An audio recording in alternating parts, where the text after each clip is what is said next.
Hi అండి. మనం ఇలా మామిడికాయ పచ్చడి పెట్టుకుంటాను.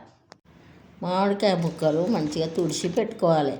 పల్లి నూనె పోతాను. నూనె కాగింది, మెంతులు ఎత్తాను. జీలకర్ర ఆవాలు ఎత్తాను. కాగే నూనెలో ఎల్లిపాయ ముద్దేసి మంచిగా కలుపుకోవాలి. ముద్దలు కట్టకుండా గోలించుకోవాలి మంచిగా.